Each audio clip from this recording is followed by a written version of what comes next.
100 நாள் வேலை திட்ட பணிகள் உங்கள் பகுதியில் எவ்வாறு நடைபெறுகிறது என்றும் அதனால் உங்கள் பகுதி அடைந்த பயன் என்ன என்பது குறித்தும் மக்கள் குரல் பகுதியில் எழுப்பப்பட்ட கேள்விகளுக்கு கும்பகோணம் மக்கள் தெரிவித்த கருத்துக்களை பார்ப்போம்.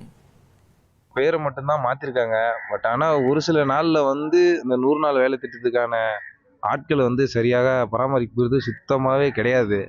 அது மட்டும் இல்லாமல் அது இந்த வாய்க்கால் பணித்திட்டம் தூர்வார பணித்திட்டம் சுத்தமாக அதிகமாக நடைபெறதே இல்லை.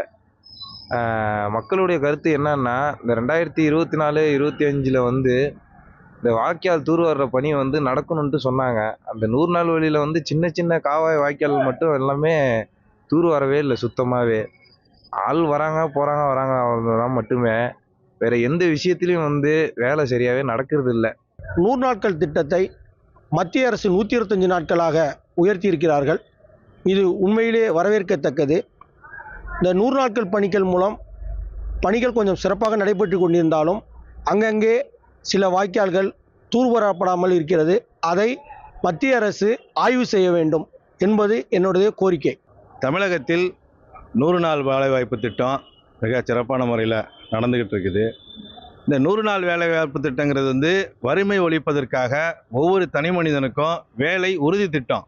அந்த 100 நாள் இருந்ததை இன்னைக்கு 100 நாட்களுக்கு மேலே அதை உசைத்திருக்கிறாங்க. அதுக்கான வருவாயை உயர்த்திருக்கிறாங்க. மிக சிறப்பான முறையில் கண்காணிக்கணும். உள்ளூர் நிர்வாகம் சிறப்பான முறையில் எந்த விதமான முறைகேடு இல்லாமல் செஞ்சால் மக்களுக்கு நலனாக இருக்கும், பொது இடங்களுக்கும் பயன்பாடாக இருக்கும். மக்கள் குரல் பகுதியில் கும்பகோணம் பகுதி மக்கள் தெரிவித்த கருத்துக்களை பார்த்தோம்.